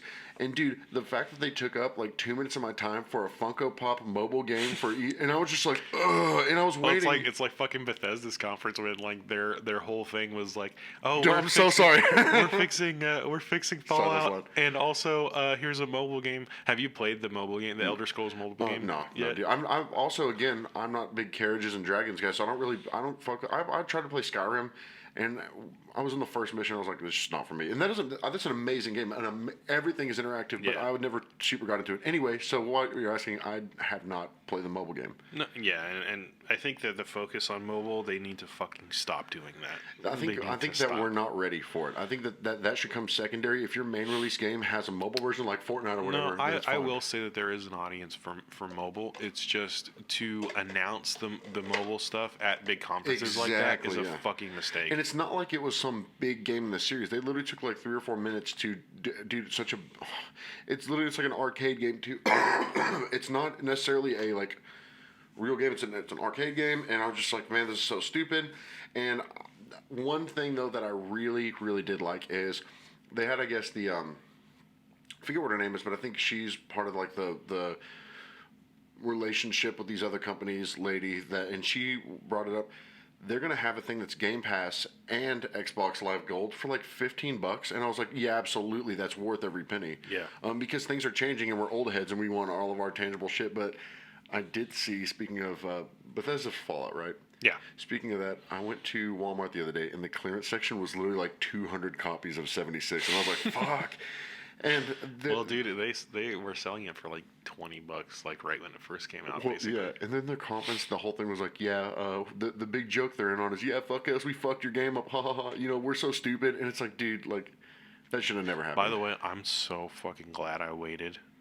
Is it a better game now? No, I haven't played it at all. I'm glad I waited and didn't buy it initially. You're a big Fallout guy, though, right? Yeah, dude, because I was this close to pre-ordering it. I remember whenever what, two E3s? It was some conference like a while back. You were really excited for it whenever the trailer came out. Oh yeah, dude, I was super stoked when the first trailer came out because I thought it was going to be like a legit another Fallout game. And we didn't expect it. It was like a huge like reveal. Yeah. So everyone was like, "This shit is done." Well, because what I thought it was going to be, and I guess it's not even remotely what it's like, is I thought it was going to be the Fallout version of ESO because What is ESO? Elder Scrolls Online. Oh, okay. I know I don't think a whole lot of people like ESO, but I liked ESO. I enjoy playing it. Like how do you even do that? Is it like World of Warcraft or something? If it's online, Yeah, it's an MMO. It's like it's really weird though because it's a console MMO, which is like like Fable kind of or. Well, no, it's like an like a legit Like, MMO. but you're interacting. Okay. Like yeah, they're playing with other people at the same time, and like I thought when it first came out that it was going to be hard to get into because I play MMOs on PC. Like I played World of Warcraft, and I played. You played Jedi. Whatchamacallit for a while. Yeah, I played. I still off and on play Old Republic, the Old Republic MMO. But no, I like ESO. Like I've always had a good time playing it, and that's what I thought Fallout 76 was going to be. And then once it came out and like everybody was just shitting on it, I was just like, the thing that did it for me was that there was no, there's no like voice stuff and like there wasn't any like, because like how MMOs normally work is you would go up to a voiced NPC and the voiced NPC gives you your job that you're doing. Kind of like the first Destiny in a way. Yeah. But supposedly. And like I said, I've never played it, so I could be talking out of my ass here. But the things that I heard about it were that you get like your quests from a computer terminal, and you have to you read it, and then you have to get it that way. And there's not like the voiced NPCs, and then like at the same time you're having what I would consider one of the worst parts of MMOs, which is people who pay to level up and get the best gear really quickly, just fucking each other up. And like, yeah, because like apparently you can like start a raider gang and stuff like that. And I think additions, kind of like how you can pay for it on like you can pay to be the final battle tier in Fortnite or whatever. It's like $150. Mm-hmm. Those do not improve your gameplay. I think that they should always be that way. I don't think anybody should be able to buy their way into being a better game. Right, and and that problem though of like the people that are the higher levels fucking with other people. Yeah. That's always existed, and it's always been like a struggle for MMOs. But like, I feel like the people who play Fallout, not saying anything against Fallout fans, is not going to be the same type of community of some of like the more regular MMO. And like also with MMOs, you can do servers, like they have different, like a private, certainly. Yeah. Well, not like private servers, but they have like this server is a PvP server. So if you're an asshole, you go into the PvP server because that's where you're gonna fight each other. Everyone's like man for themselves, and like stuff like that. Like there are better ways to do the PvP type stuff and not have it just be like, okay, this is an open world. You can just fuck each other up constantly, and you're never gonna get past level 3 because they're just gonna keep killing you. There are two games that are very me that I'm excited for. You know the second one. The first one is the new Doom. I don't know if you played any of the new Doom games at all? No, not at all. Dude, they're so obnoxiously gory that's what makes them so good. Like it's almost kind of like what the allure to not Tekken, Mortal Kombat was that they're just ripping each other's spines out. But dude, it's literally like these the enemies, you're literally like sawing them in half and stomping on their heads and shit. I will say one of the main reason that I don't play games like that is I get dizzy with FPSs. I get anxious with them sometimes, but I love it. Yeah. Because I played Wolfenstein or something like that, which is I think they're the same developers, and yeah, dude, I just got really dizzy playing it, and like I don't know what it is about first person, because I could do third person shooters just fine, like third person no problem at all, but first person for some reason, like doing like the POV stuff, it just for some reason it makes my head hurt. I think part of that might be the similar part of the brain that like if you're riding in a car and not driving it, it feels like some people get like dizzy. Yeah. But really, like I like games like that because they are pretty straightforward. It shoot this down and everything, and I think that you're able to get into and truly become a fan of some of these games that are there's so much to it, but What's the title of the new Doom game, by the way? Oh fuck, I don't remember. Is it Eternal? Is that what it was? Doom Eternal? Yes, I think so, Okay. dude. But it looks so good. The last game, I was on Game Share with our friend Tyler for a while, Tyler Stevens, and I just downloaded it for the fuck of it one day because he texted me. He's like, "Dude, play this," and it's like bloody Halo, and it's so fucking awesome. But okay, so I'm gonna get into. Yeah, just fucking start talking about Halo, All right, please. man, I want to talk about this so fucking bad. So as we know, I'm a huge fucking Halo fan. Everything about, I'm just a fucking nerd about it. And I feel like I'm one of the last because it's such an old game at this point. So the developer of Bungie, and you know all this shit, I'm just throwing this on here.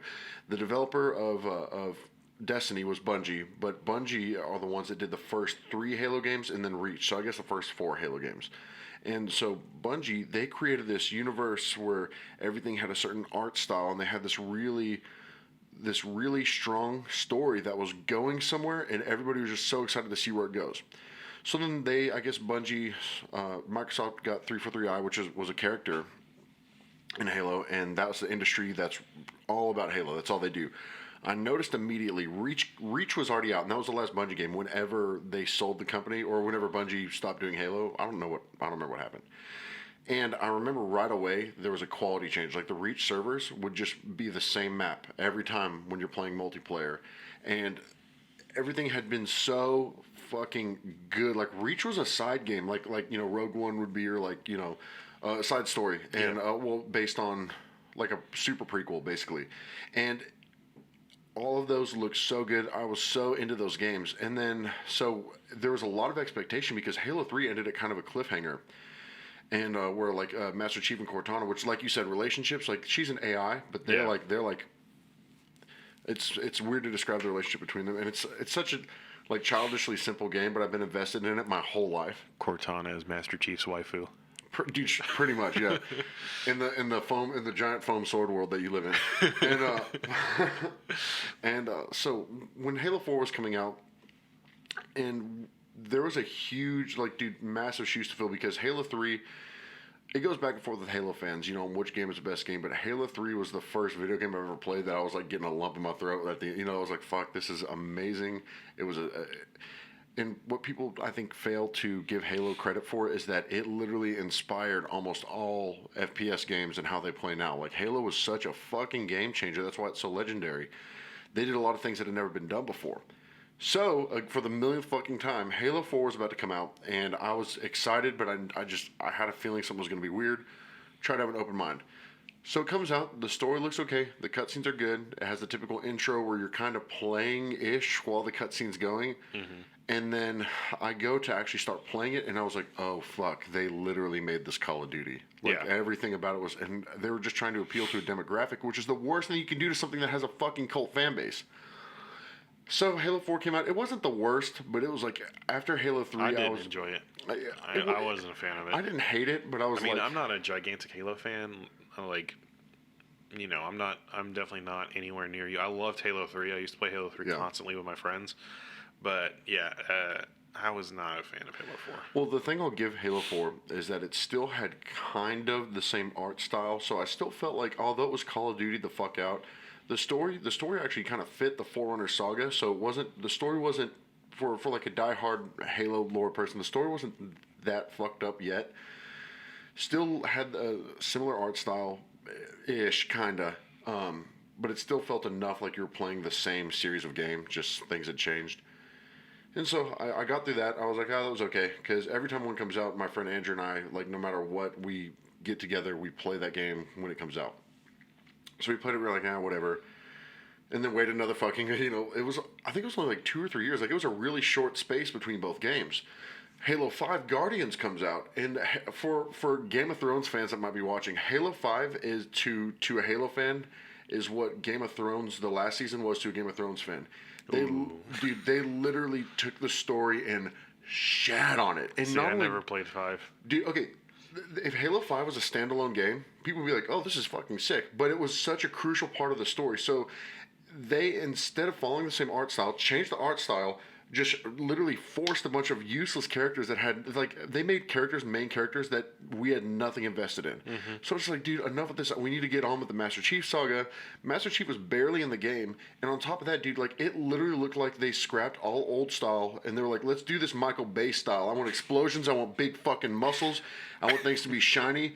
And dude, it was such a fucking slap in the balls to every Halo fan that had invested. Dude, it sounds dumb because it's just something I like. It's not a personality trait, but if you think about it, dude, you spend years of your life, hundreds of dollars of your money, so much time, so much energy. You invest so much of your life into something that for them to just shit on it is so insulting because it's like, did you not get what you were buying when you developed this? And I think that anybody that wants that, if you don't know anything about Halo and you want a really good idea of why Halo 5 ruined the story, is because it follow the Ackman. The Ackman will explain. We'll look up why Halo 5 story sucked. So, and that's just shit I care about. But man, like at the very least, if they're gonna fuck up the story, at least keep it aesthetically similar. Right. And they didn't. And so I knew that there was, inevitably another game coming out. 343 had all these forums where they were talking about how much they paid close attention to everything that was being said. And also, Halo 5 got rid of split screen. 90% of the friendships that I have now were started around playing Halo split screen at their parents' house growing up. Yeah, Same. Till like 5 a.m. Yeah. Sorry, and so I knew that another game was obviously gonna have to come out, and I knew that if for this to be anything, they were gonna have to take a very long time. Now, Halo 5 came out in 2015. Yeah, 2015. And Halo Infinite is the new game is going to be, I think 7 years later. Like I think it'll be 2022 when it comes out, or 2021 something. Probably, I didn't think they went farther out than 21. Okay, so I knew it was going to be like a year and a half, 2 years before we really see the game. So I was really apprehensive, and I've been reading a lot of things that worry me a lot, such as one of the ladies that works for Microsoft was saying that she kind of hinted at the fact that it was going to be a family-friendly game, which I was like, fuck, I mean, it is a shooter about killing people. And then they also were some hints about them just making it an open world game and not continuing the story, just making it, they called it a spiritual rebirth, which if you're a diehard fan of something, a spiritual rebirth is or reboot, whatever. Yeah. That is the scariest term you can hear. I'm not gonna lie, if they made an open world Halo, I would not fucking play it.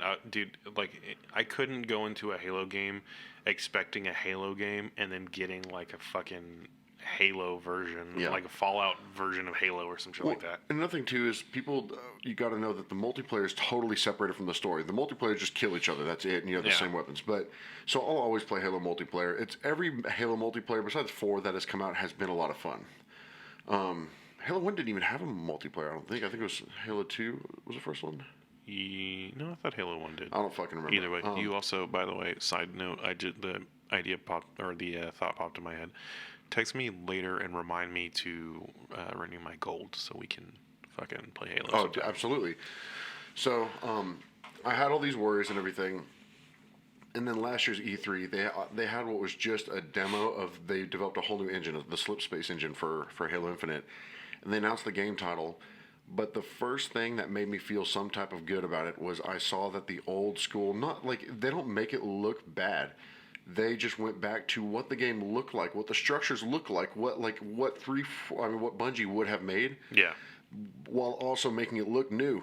So they showed, like, the whole game was just showing off the engine, which looked fantastic, but you could tell by the soundtrack alone because it was kind of borrowing from some of the old Marty O'Donnell, like Halo 3 stuff. And as soon as they showed that part where Chief put down his helmet and it showed the old art style, like I think it was like the Halo 2 armor but slightly modified, that was just like, fuck, I'm so glad that's back. And then they showed him driving the Warthog through, like, somewhere on the Halo installation, and you see a Forerunner structure in the background that shoots the light up, and you're like, dude, this looks exactly how I wanted it to look. But it told us nothing because it was just an engine demonstration. Yeah. So that's all we've had to go off for like a year.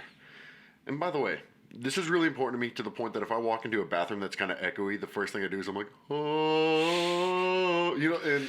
Yes, you've done that in many a bathroom and hallway. Shouts out to the lower level tunnel at the Cowboy Stadium for letting me sing Halo in the hallway at 3 a.m. many a night.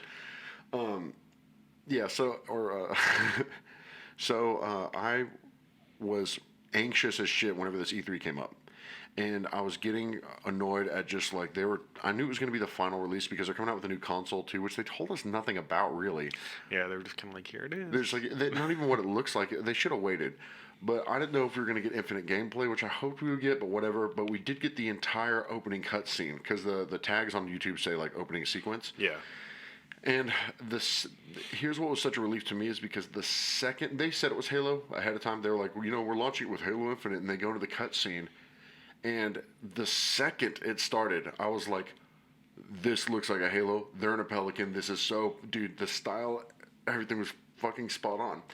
And then when he wipes the mirror or wipes the windshield, the frost off, and it's just Master Chief floating, and it plays that one piano note that like, dude, this sounds dumb, but like I said, so much of my life has been invested into that game, and like literally, again, so many of my friends that I still hang out with years and years and years later, we developed a friendship sitting around a TV, playing Halo together all day and all night in the summers, weekends, and it really it made me so happy to see that art style to the point that like I was watching it and how important and how Master Chief was supposed to look 3 fucking games ago. And it made me so happy, and just the fact that they were, instead of being like, yeah, it's time to go in and kick their ass, like the last 2 games have been, it was actually more like they're playing on your emotions, like you were saying, and like the character, you immediately care about him and his family. And I'll stop going off in a second. I have to get this out of the way though. No, release. This is what I get for being so fucking weeb. No, it's okay, man. The thing is, I get it's a very simple game. That's all I want. But the game means something more to me than a game to play, because honestly, I don't care as much about the like, oh, a new one's coming out. I care more about like the story that's been such a big part of my life continuing the same way we love Star Wars. Right. And I saw that the music is back to, because I mean that Japanese composer that did the last 2 games, he made incredible soundtracks, but it needed something that was almost like had that tribal emotional piano, like tribal beats over sad piano that like Marty O'Donnell was so good at. And they actually reuse a lot of his music. I don't think he's working with them anymore. But just the soundtrack was right. The look was right. Immediately I knew it was a Halo game. I knew they were in a Pelican. And then you take a look out at the Halo. He shows it to Master Chief. I forgot what installation it is. Yeah, but they show it like the wrecked Halo in space. I was like, dude, that is exactly what I was seeing as a kid. And it was such a big deal to me. And then at the very end, you hear Cortana's voice, because apparently he has a new AI. But I'm hoping that they're going to continue, because I think what they're going to do is, because the story was so fucked up. At the very beginning, that new character says, "Chief, we lost. Like basically, we lost everything. We got to rebuild." And I think what they're doing is saying they're going to say Cortana won, and then they're going to show some of the aftermath, and then they're going to have to continue the story, because a hard reset's the only way you're going to fix that story. Yeah. And I think that was the smartest move they could have taken, if that's the one they're taking. But to finally get down to it, sorry. A quick question: Yeah. Which game is it where she starts going nuts?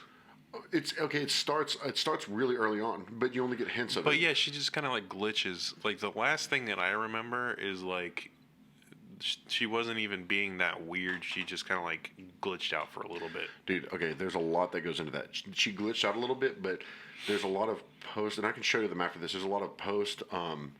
Also, dude, in a not objectifying way at all, Cortana started as like a female character, and then they turned her into like basically a naked woman, like with a like oh, here's Cortana's gigantic AI ass, and I'm like, this is uncomfortable as shit. Like I was like, I felt weird watching it, but anyway.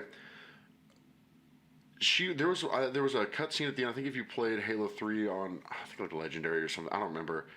You get through all the cutscene and or all the credits, sorry, and there's a cutscene of her. This might have been Halo 2. I can't believe I'm forgetting. It's one of the Flood games. Yeah. And it shows her co-conspirating with the Flood, basically, like the hive mind. Right. And that was like everyone's like, oh, okay, shit. And slowly she would have more and more problems. And then Halo 5, the one right thing they did is they showed her unfold and become evil. But I think there's more to that I'm not going to waste time on here. Yeah, I never played Halo 5, so I don't know the whole story. I think, and the appeal of Halo 2, man, is like a general player that's never played the game before can still play any one of those games and enjoy it. You don't have to have this extensive knowledge like Star Wars. You don't have to have like this Kingdom extensive, Hearts. like exactly. And but at the very end, basically the Forerunners, for lack of better explanation, created everything. Basically, watched over the early humans and helped that become a thing. Like the Forerunners, everything is built by them, so everything has this certain style to it on the Halos or like other. Just on any Forerunner installation, there's a certain style to the way everything looks. So there was one part where he, I guess you can hear Cortana's voice, and he's walking into this structure, and it's like very much like a usual like boss fight platform structure for classic Halo, where it's just you're basically on a big circle, and if you fall off it, you're fucked. And there's just a ball light in the middle, and like there's these columns in the background, and everything was in that old school art style, but brand new. And I talked to several people that feel the same way about Halo that I do, and that fucked with all of us because it was like, dude, I can't believe they're doing this, and I was so happy. I wanted to see gameplay footage. I don't think that we're going to fuck. This is so boring to everybody that's listening to it. Fuck. I don't think. Well, I'm sure somebody else is as much of a Halo dork as you are. I think that. Although we don't really know anything, I think that was a really good sign. Even and me being, I don't like change, and I don't like, especially a story I've followed my whole life. I think that if they go the direction I think they're going with it, that I'm actually really going to like it, which is shocking to me because I've hated pretty much everything 343 has done. Yeah, but that's all. We don't know anything yet, but it was such a shock for me to see something that it's so hard to capture something that only looks a certain way old, make it look good high definition and new, and it not be like that fucking looks stupid as fuck. But that was that was really important for me, and that was exactly what I wanted to see.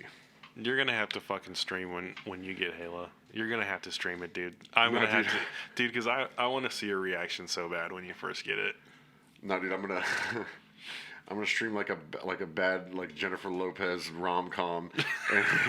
Hey guys, Geely. I know my favorite game Halo just came out today, but today we're playing Geely, and I'm gonna hold the controller, and as soon as Geely ends, I'm gonna slam down the controller. I'm gonna say fuck. That was a tangent. I talked fast. I drank a fucking iced Americano before that, so I was talking 100 miles an hour. But thank you for letting me get that out. That's why we saved Halo for the last part. Dude, I'm literally like breathing hard now because I was like, and then Cortana, and then. So, final thoughts on E3. What's your overall feeling on everything? I think that although it wasn't the most like visually impressive E3 ever, I think that was the first E3 where they're being very clear about the new generation of gaming, which is going to be playing games through stream, which is going to be playing whatever game you like on any device, and it's going to be more app based. Yeah. And it's really I'm trying my best as an old head, as we talked about, as a person that grew up on tangible media. Mm-hmm. I'm trying my best to embrace that because if it works, it's going to be great. And so E3, although it wasn't shiny and explosions and crazy shit happening, they didn't do much theatrics to really anything. It felt very much like a watching fucking like Fox News format for like a couple hours. But I think this is the first one where we are starting to see how different things are about to be, and that's a good thing. Yeah, I will say that I think that this is the first E3 in a while where I've been excited about most everything that was announced. Because normally for these type of events, like even like Star Wars Celebration, when they announced stuff at Star Wars Celebration, I'm not as excited about everything like the way that I have been for this E3. So I'm looking forward to the next few years, and I'm hoping that I'm going to be able to play these games. I really haven't been as hardcore gamer boy as I have been late. In the last few months, I've been less of a gamer guy. Yeah. But no, I hope that because these games are coming out, it's going to turn it around for me, and I can get back into like really enjoying games the way that I was a few years ago. I think unfortunately, and I agree with you on a lot of that, I think unfortunately there's probably never going to be a new game franchise that I get into because most of it's going to be, I was talking to that Matt guy yesterday about my good friend Matt. I say that Matt guy because I keep bringing him up. But I was talking to Matt about this yesterday because we were going to pick up food. And I was like, man, because he was like, I have my Xbox. And he's like, I don't want to sell it because we play together, but I don't play it. And I was like, man, by myself, I do not play video games. I really don't. Yeah. I'll play every now and then. I'll play Halo if I'm just that bored. But Halo with me, just like I said, how we grew up with these people, Halo with me now has become something, or Xbox in general has become a way for me to still be connected in that way with those people that were there with me around their mom's living room couch, 15 years ago. So it's really, I'm always gonna have whatever it is. I'm not a big video game guy. I never really have been, other than Halo. Shockingly, like that's the only game I play. Right. Or like I'll play whatever fad game like Fortnite or whatever. But I don't know, man. It's hard to describe, because it's like, yeah, I do enjoy it. I've never been like, oh, playing this video game sucks. But I can't just like take a hold of it like I did when I was a kid and I had so much imagination and everything. It's different now. A lot of it is nostalgia and connection based. And then sometimes I just need a simple Netflix computer. Yeah, for sure. Yeah, I feel you, man. And like I said, I am hoping that this wave of games, I'll get the excitement. Like it really isn't even a matter. It's not even really about the games themselves. It's about me getting the excitement more than anything else. And I think that's the one thing that I will say that I feel like I've been missing with games, lately, is just the excitement level like I used to get. And it's also, man, the release of a game isn't an event like it used to be. It's something that, like, oh, hey, your download is ready. Where it used to be like, dude, I remember when like a major game would come out, it would be like a TV event, and everybody would be waiting out in line. They'd have like speed gamers playing the game as fast as they could. When Kingdom Hearts 2 came out, that was like the biggest thing in the world year for did that me at come the out? time, like 2005. Okay, so like, so I was like, my voice was just now crackling at that point. Yeah, I was a child when that game came out. But dude, that was like a huge thing for me. I was so fucking excited. And even when 3 came out, I was like excited, but like it wasn't that level. And like I'd like to be able to get back to that level. By the way, we completely missed a game that we definitely didn't talk about. Which one? The fucking Jedi Fallen Order. Oh, yeah, dude. Okay, so you know what's weird is whenever not Battlefront came out, the most recent one in like 2017 or 18. Yeah, Battlefront 2. Yeah, whenever 2018 maybe, or the beginning of 2018. I think it was 2017. I think it was holiday of 2017, right before. Yeah. Anyway, who gives a shit? I got that game because it was a good game. I mean, the marketing on it was really great. Everything looked fantastic, but it still felt like kind of this, not, like very much tying to the new age, because it had like the Death Troopers and everything. Or did it have the Death Troopers? I don't remember. Either way, was a good game. I really enjoyed it. But this game I'm more excited for because it is more about like them being like, oh, there's no more Jedi, and he's like, oh, just kidding. Like, it looks really good. Nothing is crazy illustrious about it, but there are a lot of throwback style things that I enjoy about it. But I don't know. I definitely want to hear your thoughts, because I'm a Star Wars nerd, and you're 10 times that. So yeah, I'm interested to play the game. Obviously, I am more of a fan of a straight up story run through type of game, so this is way more up my alley than Battlefront was. Because Battlefront, it had that story, but it wasn't like. I mean, it was for something they just created. Yeah, it was good. It wasn't something that was. I think the goal with them there was to be like, all right, let's actually make a campaign this time. And the EA really fucked up. We all know about that. Of course. And just they needed to make sure they had something that felt Star Wars, but wasn't strongly rooted in existing story. Yeah, and I think like the gameplay looks great, the story looks cool. I'm interested to see. I feel like this character is going to be a good character. Like, I feel like he's going to be a kind of a relatable, nice character to follow. Because they had a similar character in. You've never watched like Clone Wars or Rebels, right? No. Okay. We talked about this before, but for the sake of the podcast, I love the story on paper, but it's really hard for me to take a movie that was not a cartoon and then enjoy it as a cartoon, if that makes sense. Right. But all that aside, there's a similar character in Rebels that had a similar thing. Like, he got away basically from Order 66, and which character? Kanan Jarrus. He's the guy that ends up having the visor on later on in the series because he goes blind. Oh. But yeah, he's similar story. Like, he survived Order 66. He was a Padawan, and he's older, and he's kind of got to figure out how to. That's how Rebels is set up. Rebels is basically set up following the main character. Ezra is kind of like Aladdin. Yeah. He's like, well, and it's post Revenge of the Sith, right? Yes. Okay, yeah. It's in between. It's like basically it's in between Revenge of the Sith and really Rogue One. It's before Rogue One, but yeah, it's like Ezra is like the Aladdin type kid, but he's force sensitive, and Kanan is like a smuggler with with Hera, who's like another main character. But he's like Kanan is a similar character, and then he ends up taking Ezra on as his Padawan. It's a whole thing. Are those is Rebels canon? Yes. Okay, because I was thinking. Yeah, anything Dave Filoni did, I believe, is canon. Because So I didn't know Clone Wars and Rebels. But wasn't it claimed to be canon later on? Like, did JJ ever cut those out of the? No, I don't know, I think because Clone Wars was like they were like, yes, this is, Yeah. and Rebels is supposed to kind of be a continuation of Clone Wars. So I didn't know because they kind of have a habit in new Star Wars things with making a character based on an EU character. Yeah. And then so I didn't know if it was one of those things where they kind of like, Yeah, but anywho, back to the game.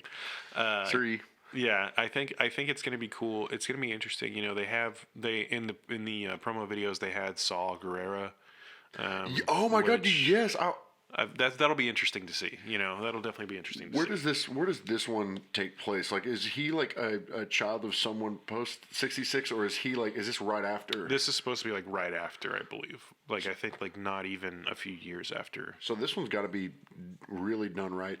Yeah, Then, yeah. I think you know it's definitely big shoes to fill. It's definitely going to be a lot of pressure on them to make it good. God, but so good as a movie, though. I mean, I know we already had a movie from that era that had Saw Gerrera in it as an older man, but fuck.